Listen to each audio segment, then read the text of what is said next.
You ask yourself, what do I want to feel? You start with the feeling. You might say, well, I really want to feel inspired. I really want to feel confident right now. I want to feel safe. I want to feel, anything. Then you ask yourself, what would I need to think and believe in order to have that feeling? And then once you have the thoughts that you would need to think and believe, and you've got the feeling, use that feeling to take action. You take action from that place. You're going to create a whole different result than if you used thinking that doesn't serve you and disempowers you, because the downstream effect of that is disastrous. There's a lot of people who identify with their thinking in the same way that a lot of entrepreneurs that I work with, they fall into depressions before we start working together because they identify their self-worth with their net worth. I am what I have, right? And then if I lose my money, who am I? If I lose my money, like, I'm nothing, I'm not worth it.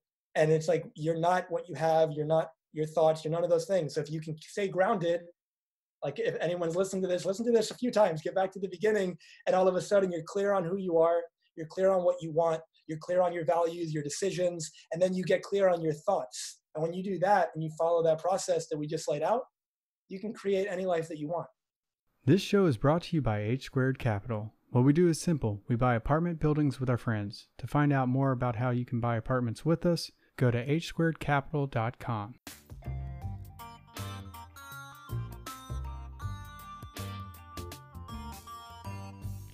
Welcome to the Multifamily Real Estate Experiment Podcast, where we ask the question, do you own enough of America? This podcast was created for active and passive real estate investors who's wanting to own more multifamily properties. Each week, we will be discussing strategy for successful acquisition, how to implement risk mitigation control, all while maintaining flexibility when investing in multifamily properties.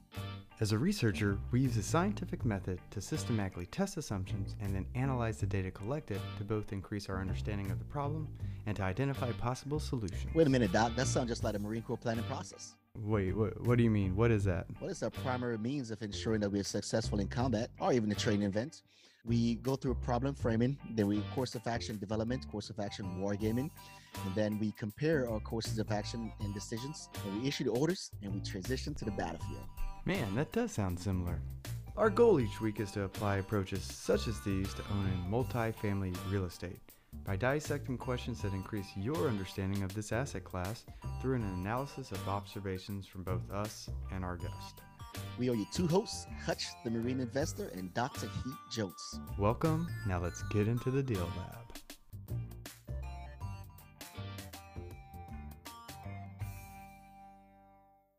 Welcome all you multifamily maniacs to the Deal Lab. I'm Dr. Heath Jones. And I'm Hutch, the Marine Investor. Today, we have a very exciting episode because I think it's important that we get back to one of the first things that we had. It was our second episode right at the very beginning. It is very difficult to move forward with anything without having your mindset right. Yeah, most definitely, because as we all know that everything we want to achieve first start internal to us in our brain housing group, in our heart, that we can take the action that we need to take. And look, the last few months has not been the greatest for a lot of folks.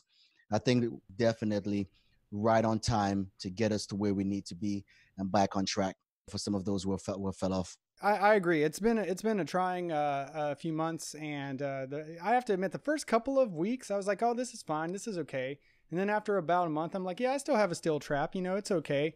And then after about week 6, I got into a big funk and I was like, I guess I'm not as sound as mind as I thought I was going to be. I thought I could handle staying in my home office 13 hours a day, but I was sorely mistaken. So I think this comes at a very, very good time. So for this episode today, we're going to specifically ask, how do you reconnect to your power and become unstoppable?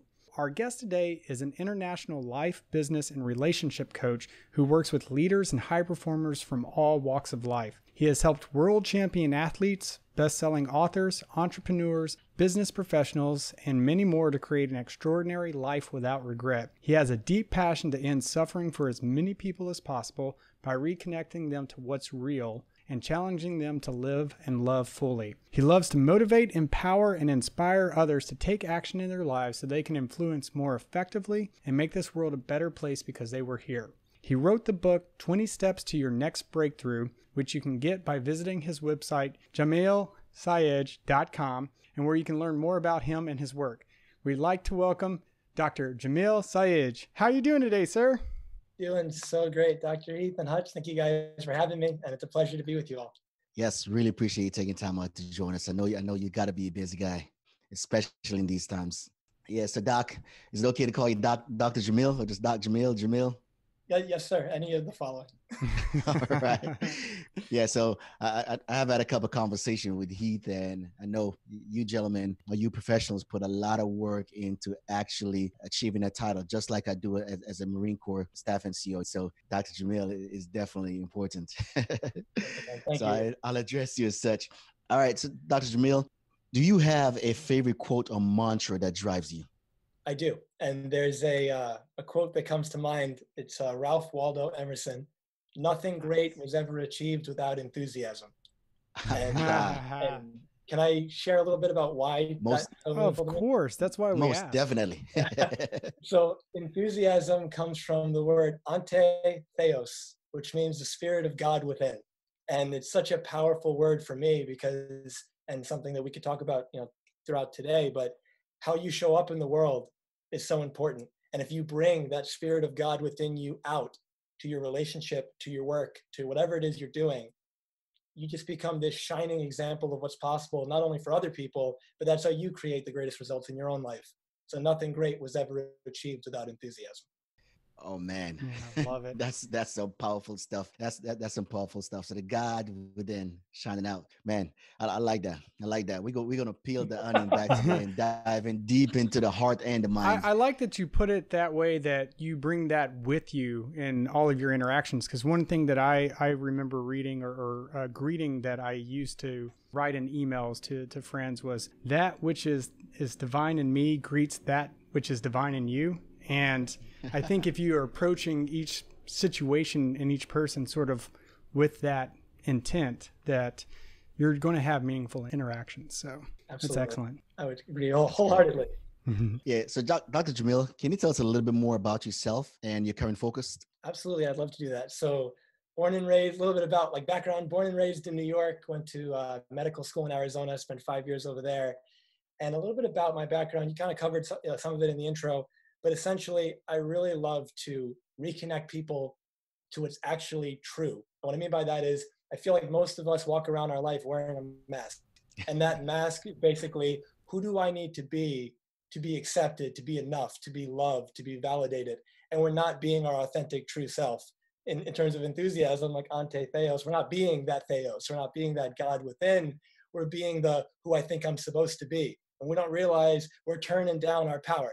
And so reconnecting them to what's true and what's real, reintroducing them to that truest self that's just been screaming their whole life, I want to play, I want to come out, I want to be me, And so I love being in conversation with people and going back and forth and finding out how they see their world and helping you shift the way you see your world. Because if you see your world differently, the things you look at in your world change. You start showing up as the most powerful version of you, what I would call the real you. And when you do that, and that version of you really comes out to play, you get extraordinary results and your life really shifts in a beautiful way. So for me, it's all about how do I help somebody connect to what's real and how do I help them live an extraordinary life without regret, a life on their terms.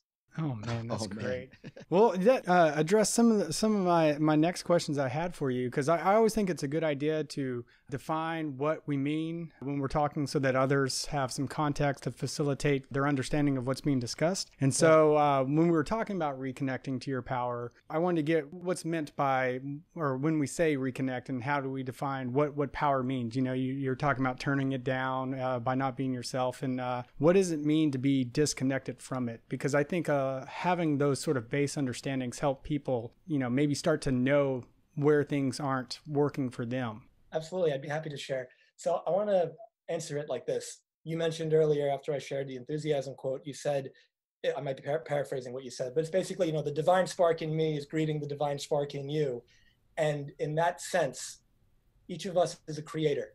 We are a creator of our life, a creator of our circumstances. Circumstances happen, but we're a creator of our experience. And so are you taking the role of that creator? Are you stepping into your own agency and building and experiencing the life that you want to be experiencing? Or are you giving away your power and projecting out that choice that you have to be a creator and coming more from the place of being a victim, coming from the place of life is happening to me? And from that place, I can't do anything about it until external circumstances change. But what that is doing, it's projecting out that power. You're basically like outsourcing it. You're outsourcing the power. Right. And all of a sudden you become, what's the word I'm looking for? Just basically whatever happens, you have to kind of just go with it. You don't have any power.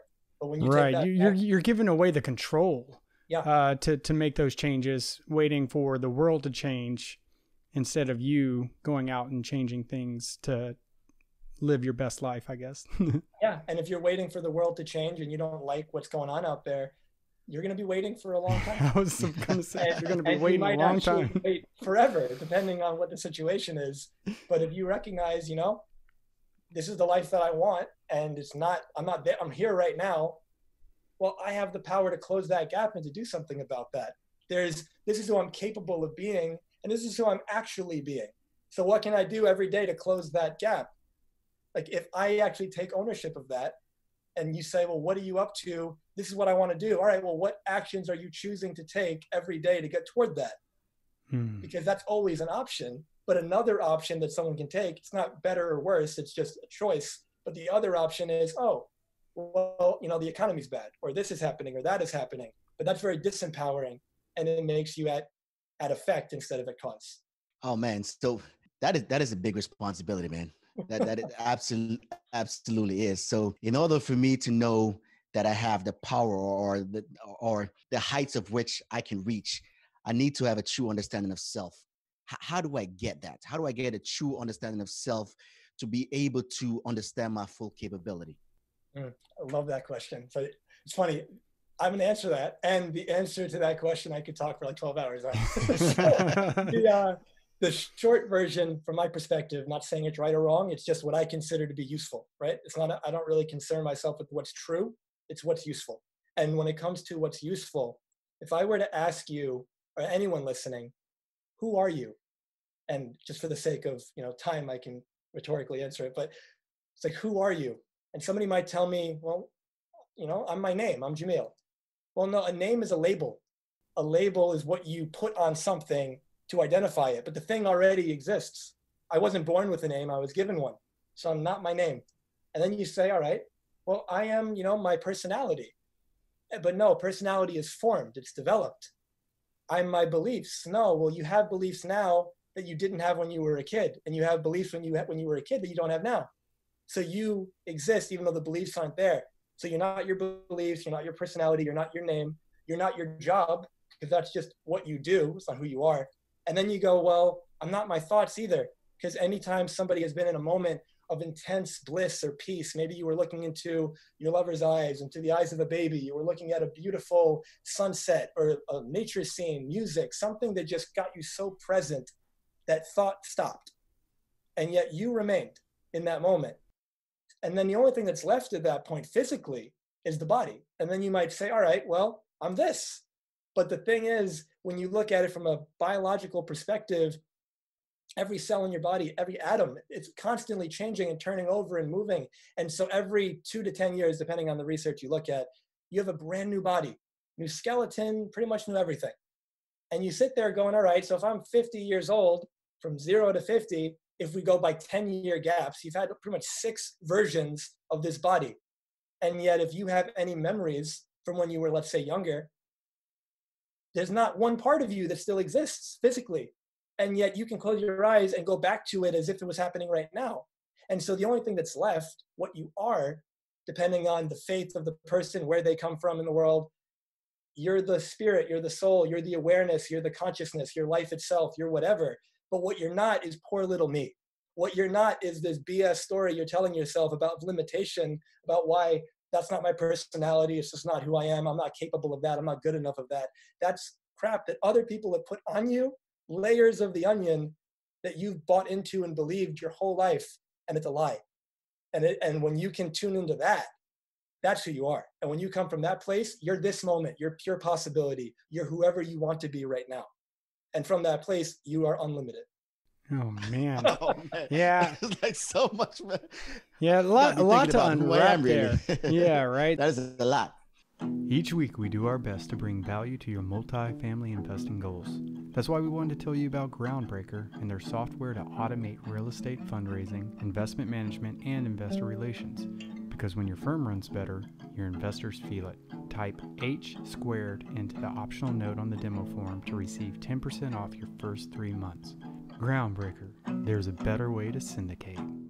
I got a couple of questions that have come up while we were talking, but I'll stick to kind of what I was hoping to move through originally. We've been talking about self, and Hutch brought up self-awareness, and I think this is a critical step in first realizing that you have become disconnected or you are wearing a mask. And I think I think it's a continual thing. So it's not just you find balance once and you're good for the rest of your life. As you said, you change every 7-10 years, you're a new person. And so I think the true wisdom comes from learning how to balance when the weights get shifted in your life. And then just because you've learned it at one point doesn't mean that you're not going to fall victim to other forces in your life that create you to go into that funk again. So, most of the time, at least for me, it's not until you're in the middle, or should I say at the bottom of the funk, that you even realize that you need to make some changes. From your perspective, what are some warning signs that you are becoming disconnected again, or you aren't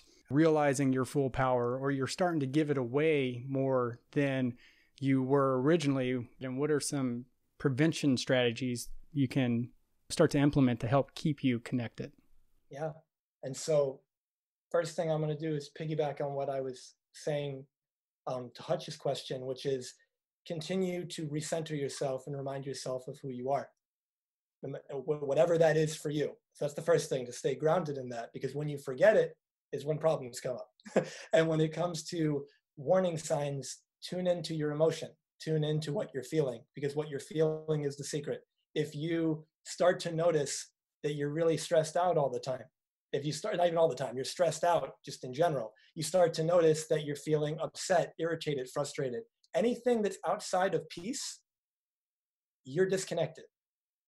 If you're not in peace, if you're not grounded in your power, something's off. But what the thing is not the external circumstance. And, I'm human too, at least in this physical form. And I fall into these traps also. We all do. But the thing is, when you can remind yourself, circumstances have nothing to do with really what you're feeling. What you're feeling is based on the thought and the story that you tell yourself about the situation. What we talked about the other day, this idea that in the winter, some people freeze to death and some people ski and snowboard. It's just a perspective shift. Some people, when the economy crashes, they get scared and they sell everything. Other people know, because they've studied the market, that they know it's going to come back up eventually, and they hold off and they hold off. And if they can, maybe they buy up things while they're on sale, what they call it. And then the money, it comes back up, and they're better off. A lot of the Fortune 50 top companies were started in the Great Depression. So you sit there going, is it really the external circumstance? 75% of the planet, in the last I checked, lives on less than $2.50 a day. And yet some of those people are extremely happy and peaceful and fulfilled. And yet people in the Western world, in the US and in other places, they live like kings compared to these people, will, commit suicide, or they'll be depressed and they feel like they don't have enough and life is horrible, because it's not what you have. It's who you are, it's who you're being, it's that internal piece. And so if that is shifted, that's how I feel that something's not right. And then that's how you can slow down, you can do your nature walk, your exercise, your breathing, your yoga, your prayer, whatever it is for you that gets you back to peace, that gets you back to center. And then from there, reevaluate the situation. Mm-hmm. And I think that's kind of a great place to start. Oh man, that piece is definitely fundamental. I'm not sure if you are following of Hal Elrod's writing Miracle Morning. So it talks about it is your resistance to your reality that is causing your emotional pain, and to the degree to which you resist your reality will determine the degree of pain that you feel. Definitely understanding what is going on at the present moment, right? What is going on in the present moment, and understanding how you are actually reacting to that thing that you believe is happening to you. It's super important to understand your balance. And if we're not able to understand that balance, we cannot move forward. And in order to understand, we definitely got to be at a place of peace. I like that. Yeah, I love that. Anything outside of peace. Like I like that phrase. That's a good way to set it up. You know, it also, what you were saying reminded me of something else I heard once.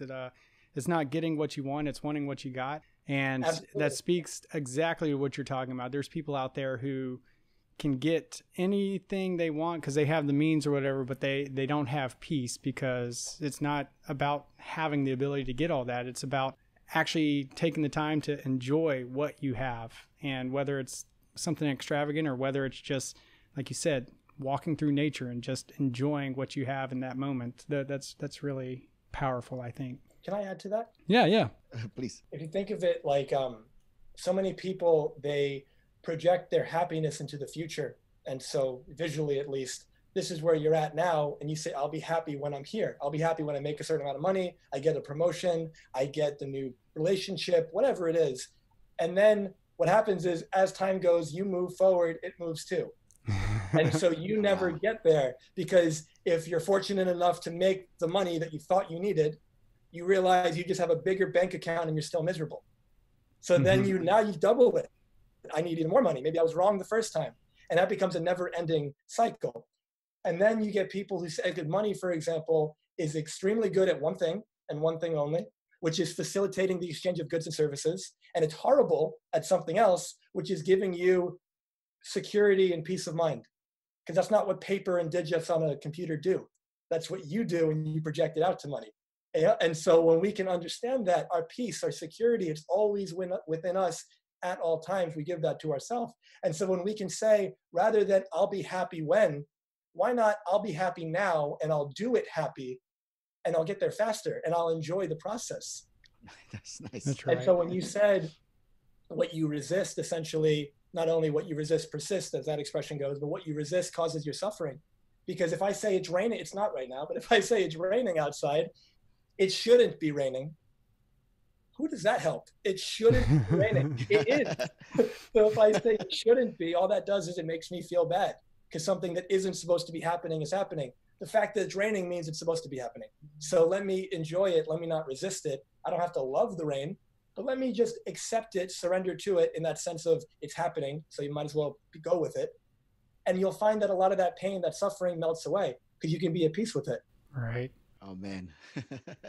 Getting back to something you were talking about earlier about action and taking action. One question I've always asked people, or that I've had conversations with, is how do you determine when the action you're taking is something that's helpful versus something that just ends up being busy work that occupies your time, but you don't really experience any growth? How would you determine what actions to take, or to have the self-awareness that all the stuff that you've been doing might not actually be getting you there? I mean, I guess anything outside of peace is a good... No, you're not to it. Right.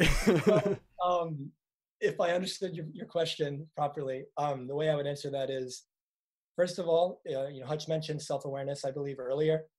You have to know what it is that you want. You have to know what it is that you're aiming for. There's a big difference between being busy and being productive. If you're being productive, it's like you're being busy with a purpose. You're doing things that are getting you closer to where you want to be.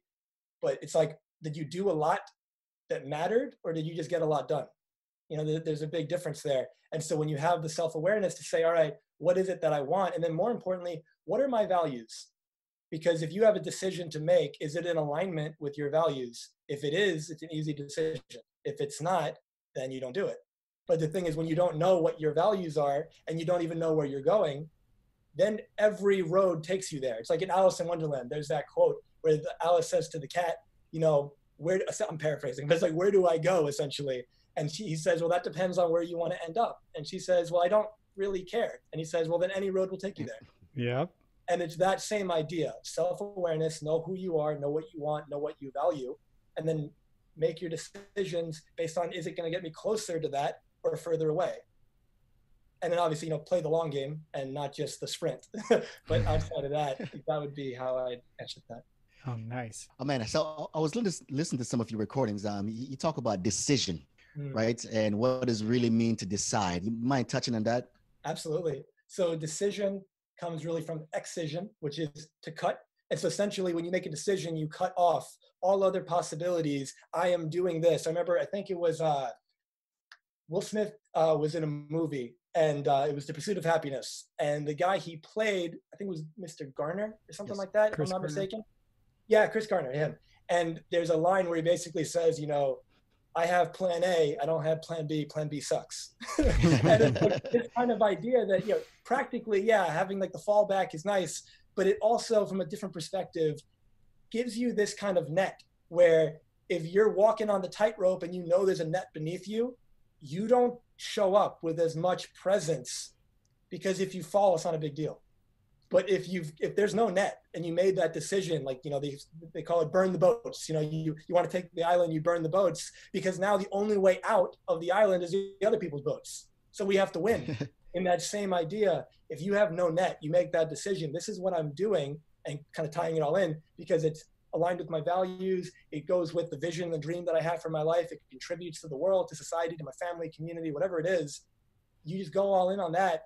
And that decision becomes really easy when the values are clear. It's when we don't know what we want and we're coming from giving our power away and we're not clear that we're indecisive. If someone says, what should I do? Well, it depends on what you want. People want the answer, but it depends on what's the outcome that you're going for. And one of these are going to get you there. If they're both going to get you there just as quickly, pick the one that's most exciting. But usually one's going to get you there faster than the other, and the other one might not even get you there at all. So just being clear on that. Yeah, so we're in very weird times right now, especially in the real estate environment, right? Where, the markets are changing, the qualification for loans and all the good stuff are changing, right? Some things that we have no control over as syndicated. What advice would you give to real estate investors that are on the sideline right now because there's so many things out of their control? Yeah. So something that came to mind is, I believe this might have been early on, I think it was a year or two ago, but whatever it was the NBA, and it was when there was a lockout, I think, and nobody was playing. And they said essentially some of the players basically took time off, and they would just lay there on the couch, and maybe they gained some weight, they lost some muscle mass, they weren't as skilled as they were. Other people kept practicing every single day. And why are they continuing to practice every day? Because they know the lockout's not going to last forever. And they know that they're going to come back stronger. The Dalai Lama's got a quote that I live by every day, which is, if something can be done, then there's no need to worry. And if nothing can be done, then worry is of no use.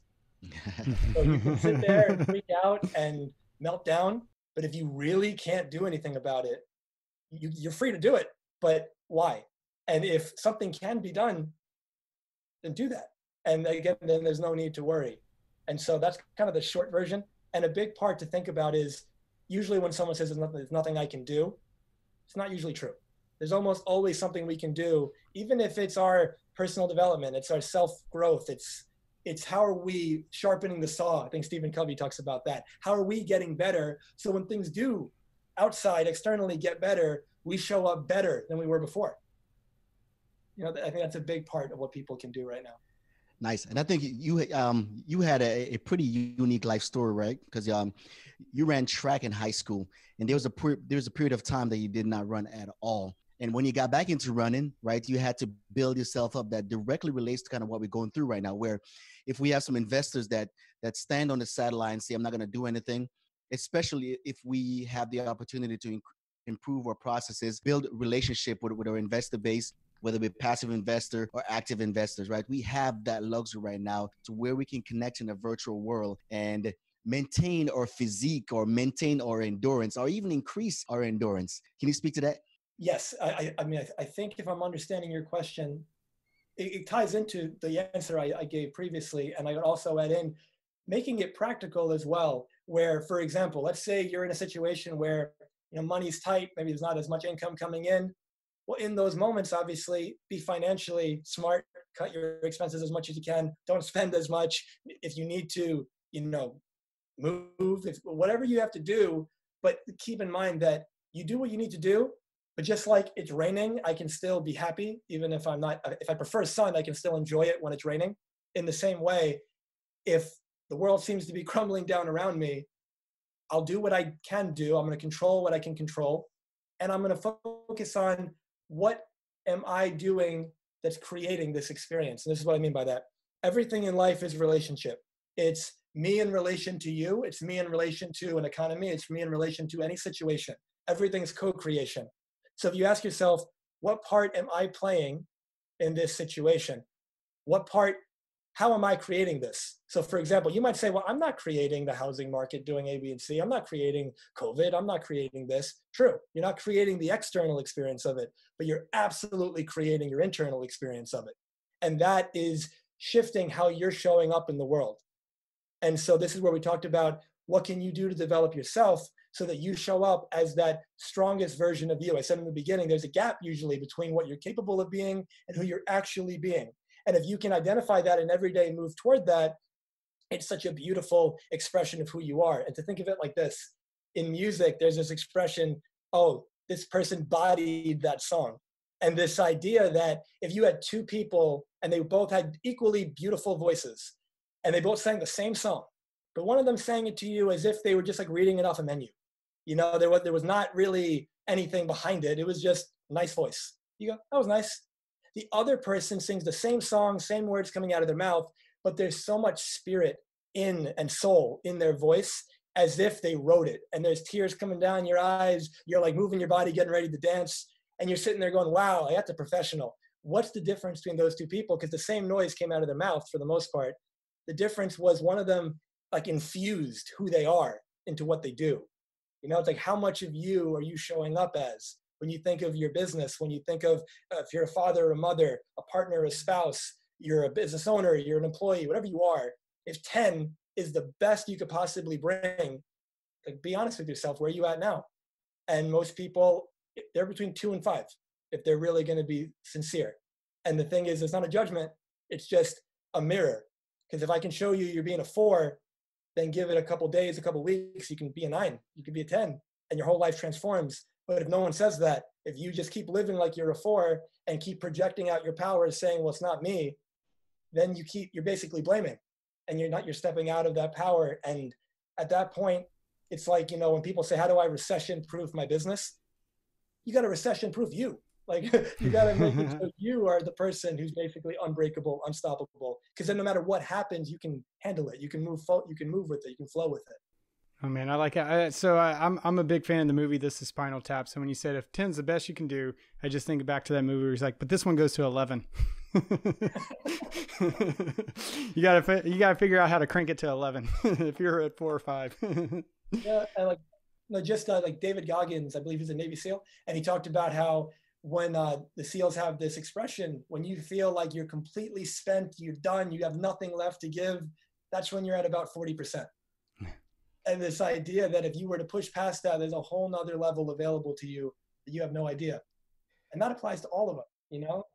That's right. It's Kobe Bryant would say more, just more, right? Because now if you think your full potential is at 40%, if you think you are at your full potential and you just have 40%, when you improve that, are you still at 40% of your full potential? It can always increase more and more and more. So the better you get, the better you can get. And think about it from the perspective, why would somebody hire, let's say, a personal trainer in the gym? You hire the personal trainer because they push you harder than you believe you can go. Because you're only going to push yourself as hard as you think you can go. So you're going to hit that 40% and stop. But they're going to push you because you think it's 100. But they're going to push you to 55 or 60 or 70 and keep raising that glass ceiling. But without them, you're going to stop at what's comfortable. Same reason why people hire a coach. Same reason why people go out and get help. Oh man, that's powerful. Oh man, yeah, no. So a lot of this, I just remember from a while back, there was this one of my professors was talking. They were really big on choice theory, William Glasner, and so basically the idea is you only have control, like pretty much how you're feeling is a choice. And so you could be in the same situation in 2 different scenarios, same circumstances and everything, but in one you could be happy, in the other you're sad. And what it boils down to is it's your choice to choose that I like it to be sunny, but it's raining right now, so that makes me upset, right? Like I can't change that. Whereas you could also be in that situation and say, well, it's raining right now, but I choose to go out and jump in puddles and be happy, right?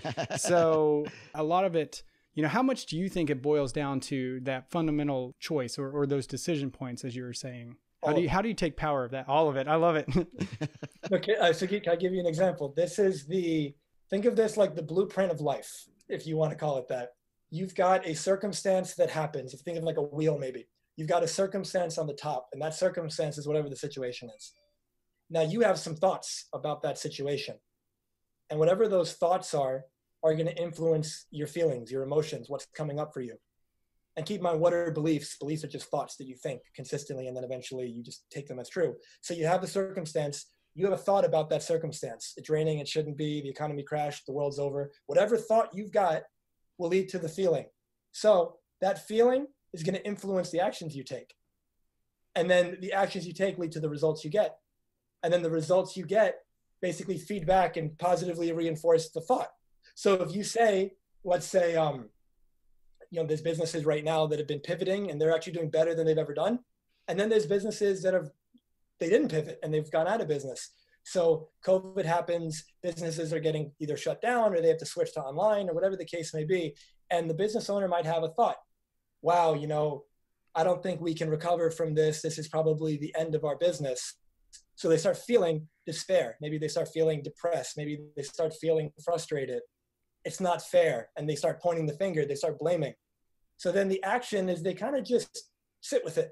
They don't really do anything because what's the point? Like all the businesses are going to go out of business. The result being they likely go out of business, which reinforces the thought, you see, this was the end, it's despair. But let's say a different business goes, you know what, COVID happened, and I can tell right now that stores are probably going to be shutting down because it seems like we're in the early, like New York, I'm in New York right now. So it's like New York, if you're in, let's say, Arizona, California, wherever you are, you're like, New York is going into a lockdown. It's probably going to come over here. Let's start shifting more of our stuff to online. Oh, we don't have an online presence. Let's get one.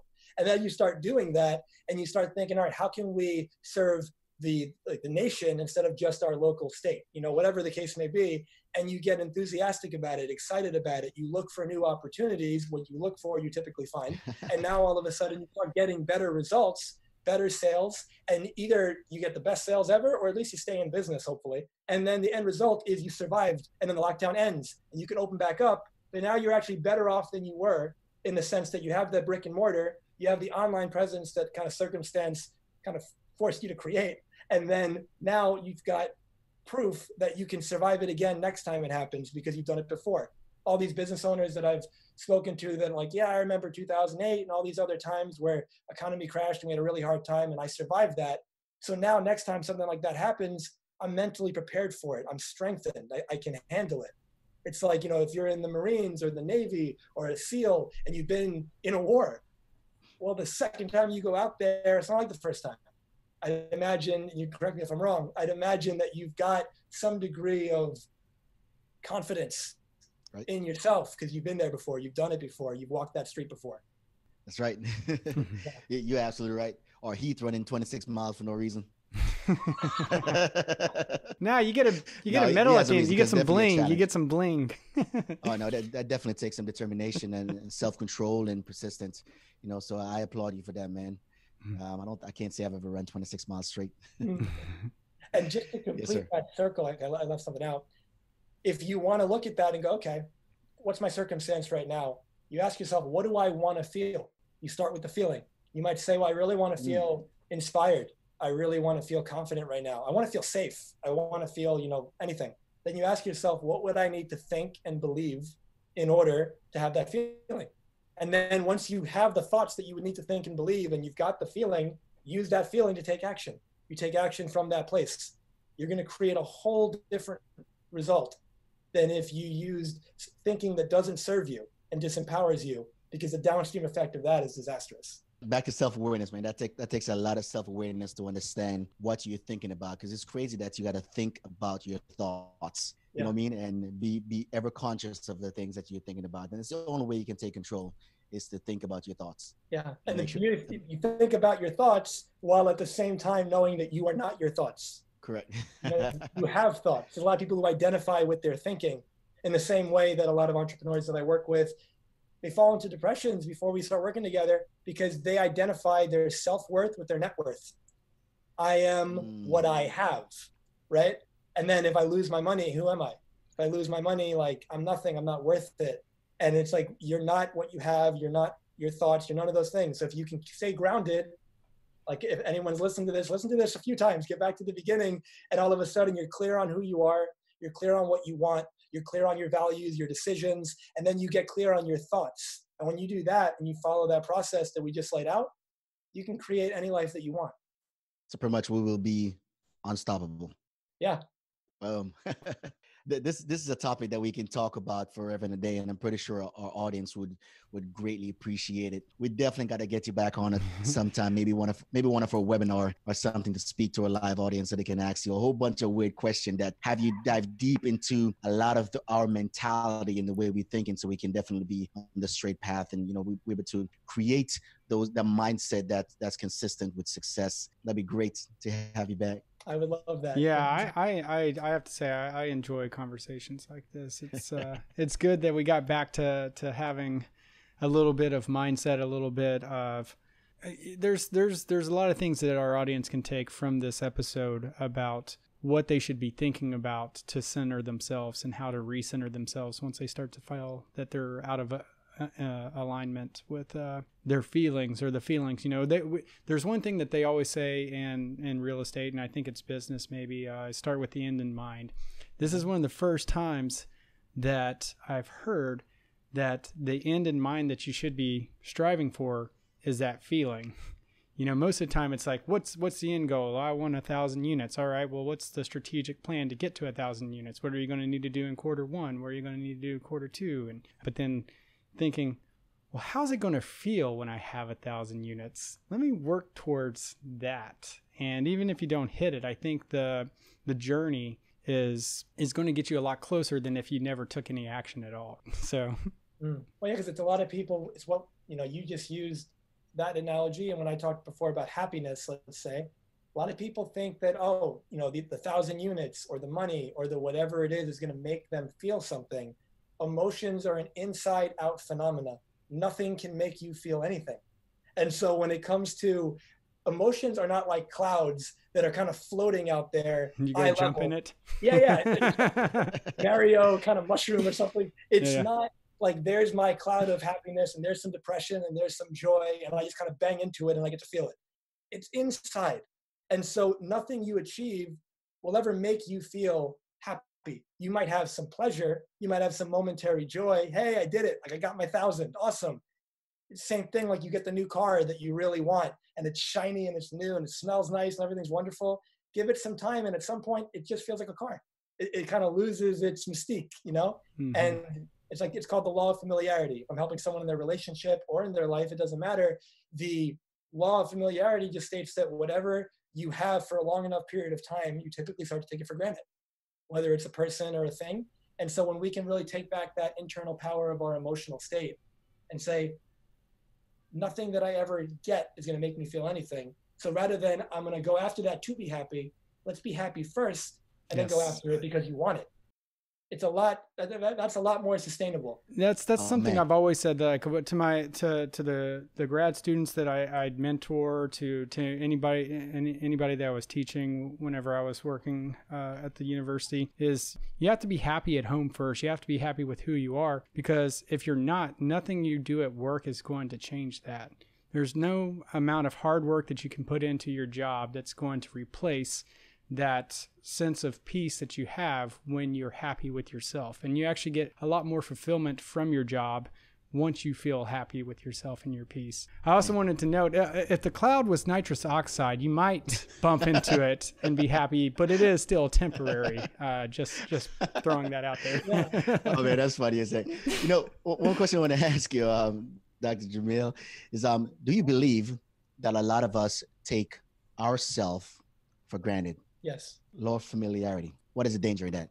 So I think that, put it this way, statistically, every day, 150,000 people die. So if we were to say that when you woke up this morning, there's 150,000 people who didn't. You weren't one of them. And if you're real fortunate, the people closest to you weren't one of them. So you woke up already winning the lotto like times 1,000. You woke up already, it's already a miracle.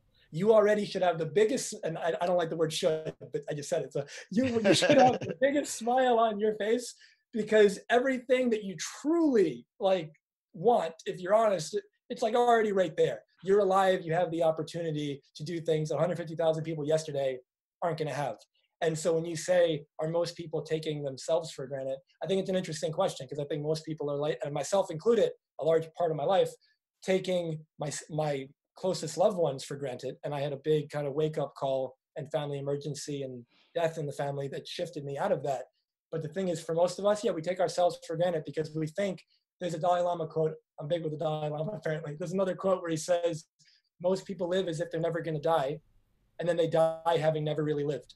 Yep. So it's like, here you are taking yourself for granted, thinking you have forever, not realizing that you could be in the best shape of your life. It doesn't matter. Something could always happen. I always tell people, you could be eating the organic food, exercising out on your 26-mile run, Dr. Heath, and then, it's like the drunk driver doesn't care, right? That's right. And so, and I don't say that to be morbid. I say that to be real. Because at the end of the day, are you living your life in a way that you won't have any regrets? Or are you living for tomorrow, not realizing that when you'll say, I'll do it tomorrow.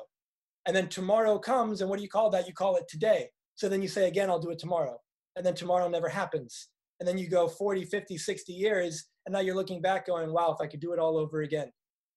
If you knew that you're going to do that, and if you're listening to this, now you know, don't do that. Come from where you're at now and say, what would actually, this is an exercise I give some of my clients that I'd love to, share real quick. And essentially get really clear, close your eyes and imagine seeing you on a rocking chair. You're in your late 90s and essentially you don't have that much longer. Maybe this is your last day. You're watching the sunset and it's really beautiful and you're reflecting back on your life. Now there's two potential futures there.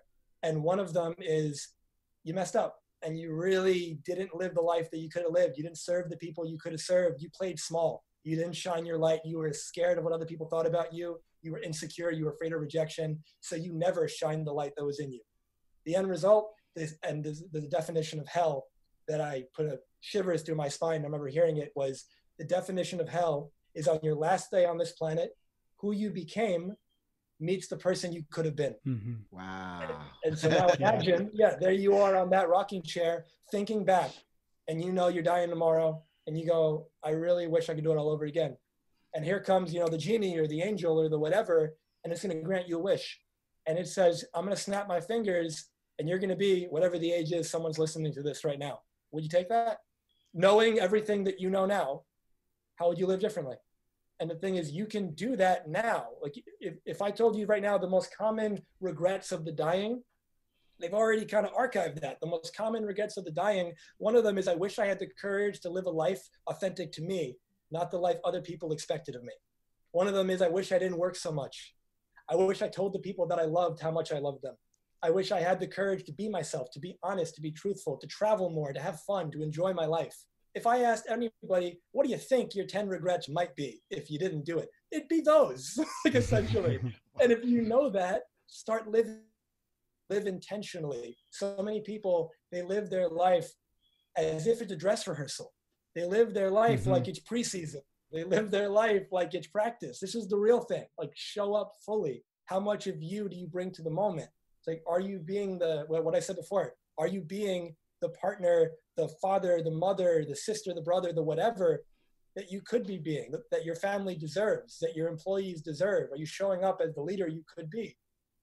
And if the answer is no, then if you don't like it, choose to do something about it. Because when people say, I really want to do something, well, I ask them, well, how long have you wanted to do that? Oh, well, first it's like, I ask them, like, are you doing it? No, I'm not doing it. How long have you wanted to do that? And they say, oh, it's been like 6 months. Oh, you don't want to do that. And they look at me like, what are you talking about? Of course I do. It's like, no, because if you wanted it, you would have chosen it. Your behavior will reflect what you say you want. You can talk and tell me what you want, but if you're not backing it up with action, you don't actually want it. And so show up fully in your life. It doesn't matter what you want what you want. Be you, it's your life. Don't compare yourself to anybody else. Compare yourself to who you were yesterday. Are you living your life as the best version of you? Are you further along on the path? If you are, wonderful. So many people are living this game where we said they're wearing the mask and they're comparing themselves to other people. That's such a recipe for disaster and for failure. And then they chase money because they think it'll make them happy. And they chase status because they think I am who other people think I am. So I have to get the title, I have to get the whatever, so people think I'm something. And it's like, that's such a backwards losing strategy, because you get to the other side and you feel just as empty, if not more empty, because now you have what you thought you needed and it didn't give you what you wanted.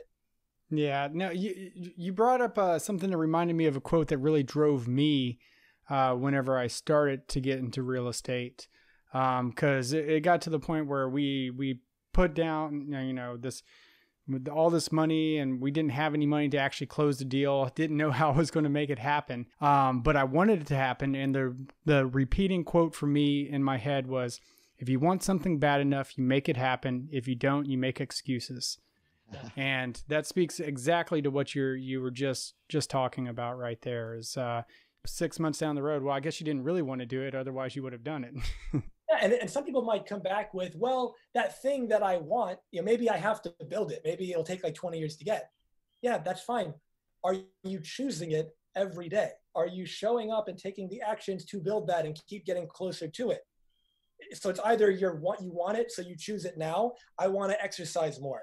Are you walking every day? Are you doing, the gym's closed. What's your excuse? Do some push-ups, do some squats, plank, go for a walk. If you can't do any of that, there's people that I've seen who have no legs and they have just jacked arms out of their mind because they're just doing dips all day in their chair. Like, there's no excuse. Like, there's things that, for 99.9% of people listening to this, is not an excuse. If you want to exercise, don't wait 3 months. I'm going to exercise. I'm going to start in January. It's my New Year's resolution. Why are you waiting 4 months?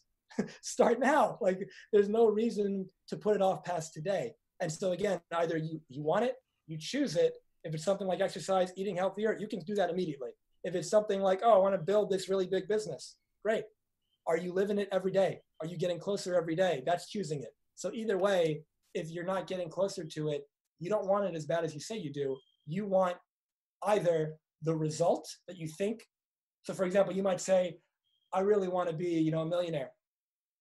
But you don't actually want to do the work required to make the money. So that means that you want the result, but you don't want the process that leads to it, which means you're never going to get it.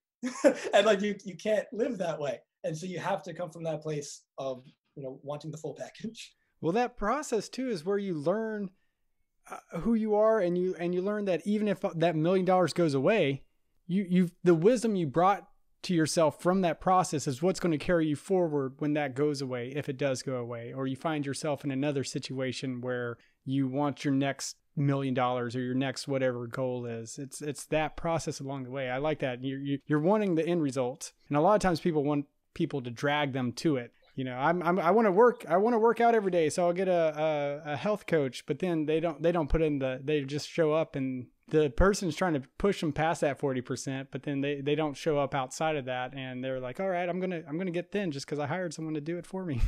Yeah, and I love how you said it's who you become in the process, because if you've made the money once, if you've grown the business once, you can do it again because you've built the skill set up, which is why there's billionaires that go bankrupt. They lose it all. They're in the negative, and then they make it back. And you sit there going, well, how'd they lose it all and make it back? Because they know how to do it. Like, they know the recipe, they know the formula, because rich has nothing to do with how much money is in your bank account. Rich is a mindset. And so when you've got that rich mindset, that wealthy mindset, you see possibility. You're coming from ownership, from creating. You're a creator. And you say, here's what I want. Here's what I need to do. Let me take action. Let me make it happen. Let me surround myself with people that can help me get there even faster. And you do what it takes. But what you don't do is you don't make excuses. You don't sit there and say all the reasons why it can't happen. Because if you argue for your own story of why you can't have what you want, then you get to keep that story. There's that expression, argue for your limitations and they're yours. You get to keep them. And so it's like, why are you arguing? Like, if you tell me I really want to start a business and I really want to do A, B, and C, whatever the case may be. And we start talking about it. And I'm like, all right, so why don't you do this? Why don't you do this? And you're just telling me all the reasons why it won't work. You're just telling me all the reasons why you can't do it. You're telling me all the reasons why you can't have it. Why are you fighting yourself? Like, why are you shooting yourself in the foot before the race starts? Like, why are you completely closing off the creativity that you have in you to see possibility by telling yourself it's not going to work before you even start. Yeah. You're already lost. It's funny you're saying rich is a mindset. On the flip side, it reminded me of one of my favorite comedians, as probably a lot of people, is Dave Chappelle, and he was telling a story about when he was younger, how he thought they were the poorest one in the most middle class neighborhood, and so he would walk around and he would say, "Dad, I don't like being poor," and his dad was like, "Listen, son, you're not poor. We're just broke."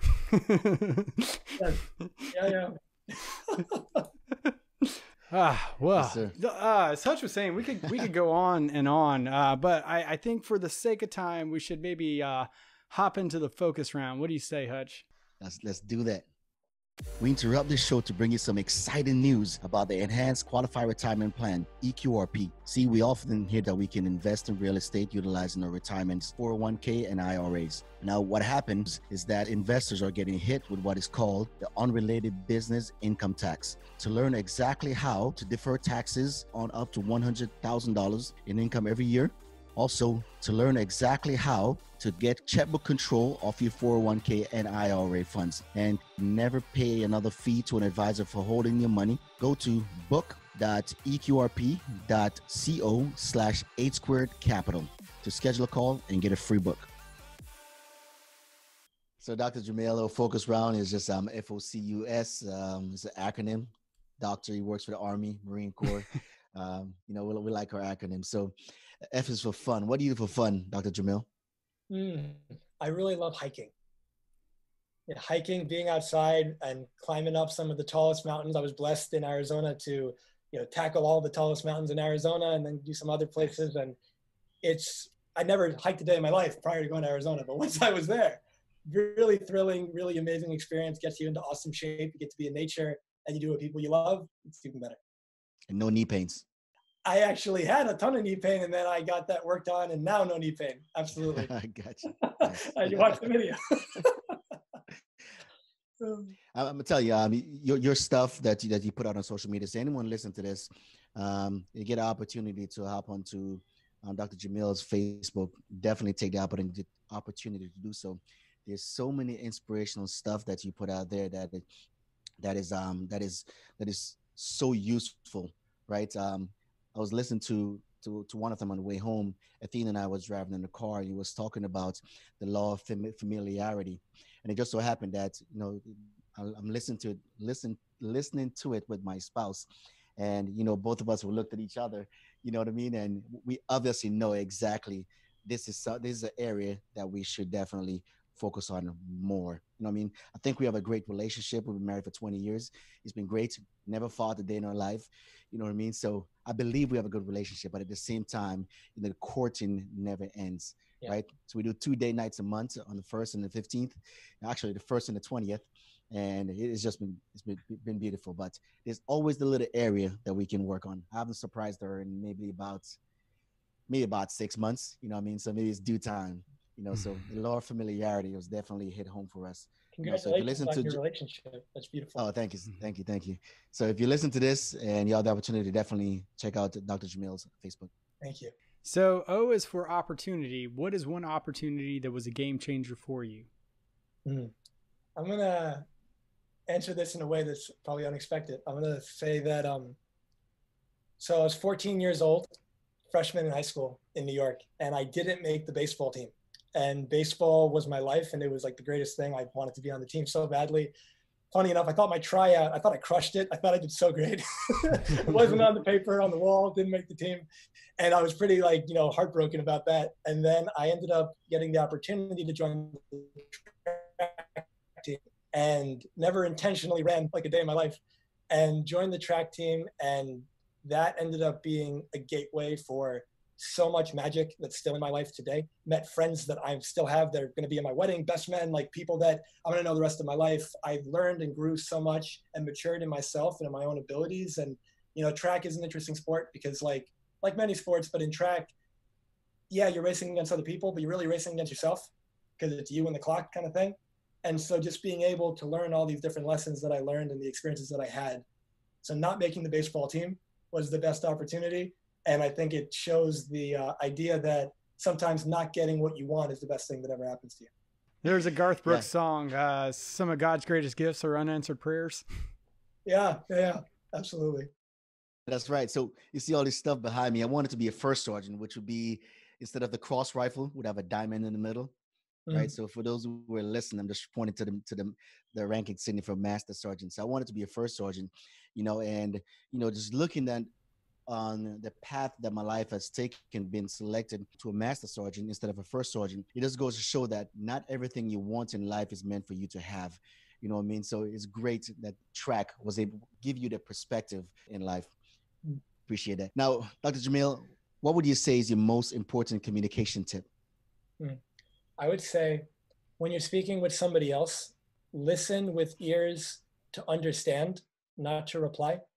And when you do listen and you feel you understood the other person, before you reply, reiterate to them what you heard them say and check in to make sure you actually heard them correctly.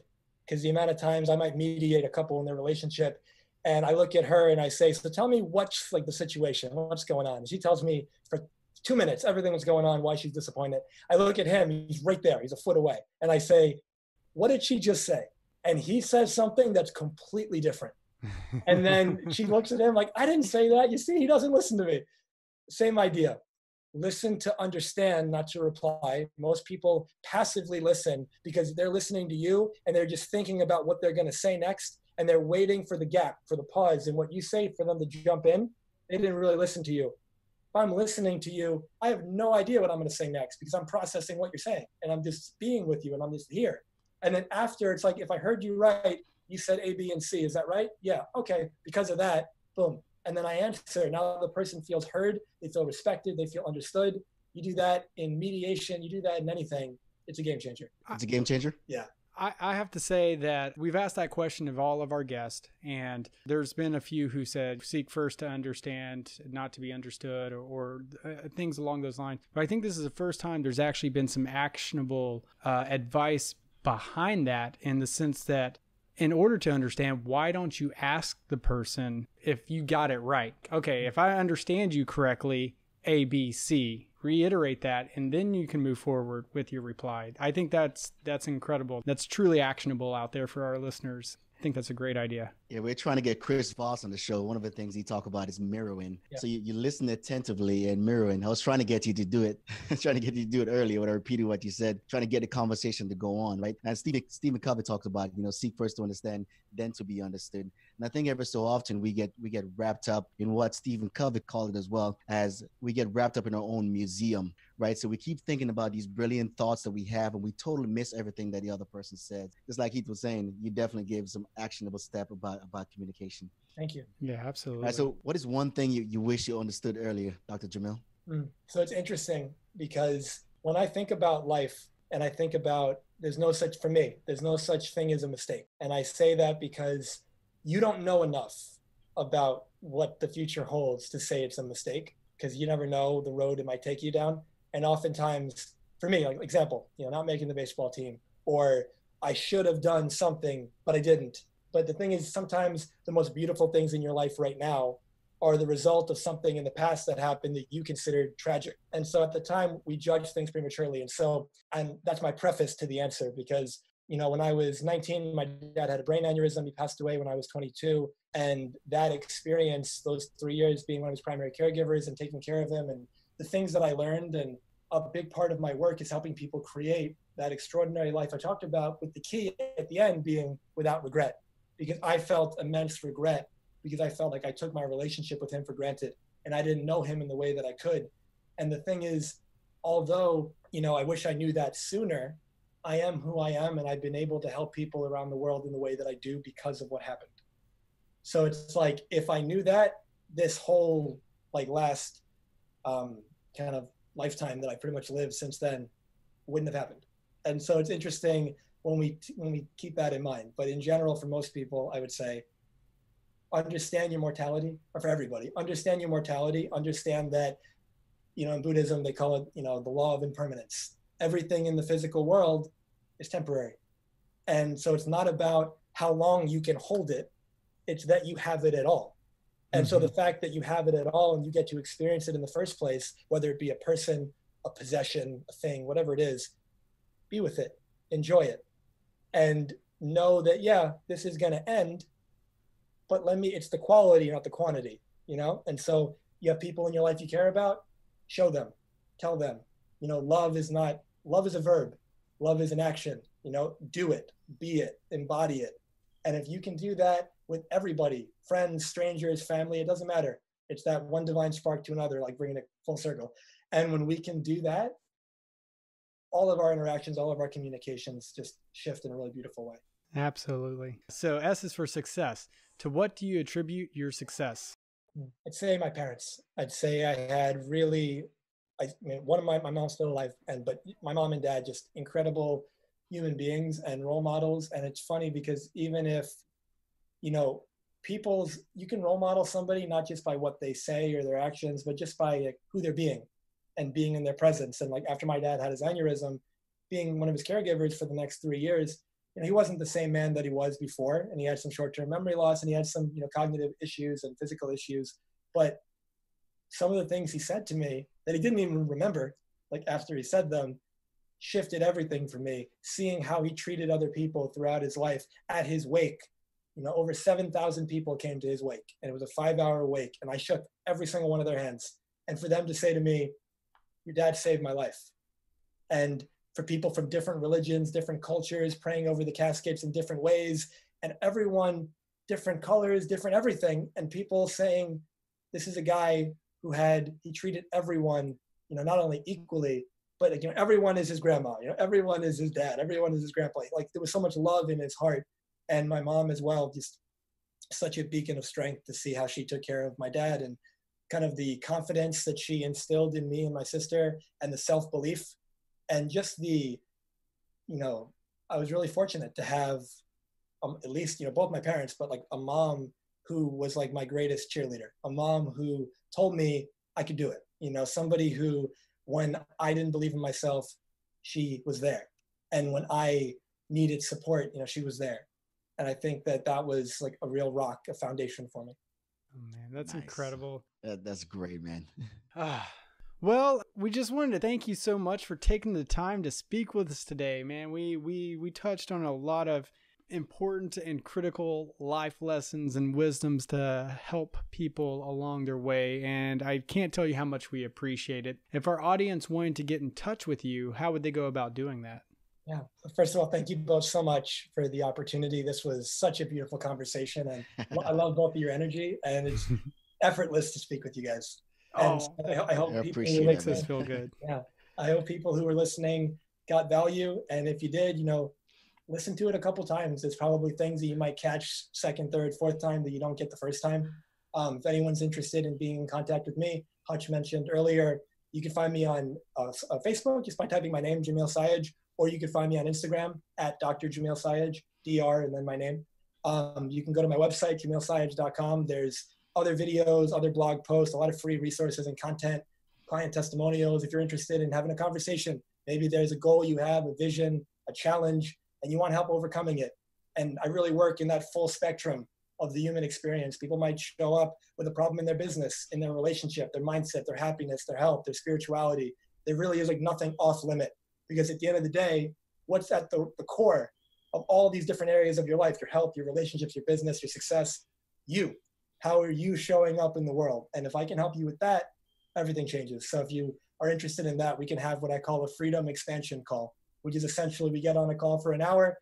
I help you get crystal clear on what it is that you want, get clear on why you want it, why it matters, give you some momentum behind that in case you want to do it on your own, get you crystal clear on why you don't have it now.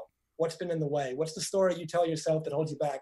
And either let me kind of burst that bubble for you and give you that renewed confidence, because that's not what you think is holding you back is not what's holding you back.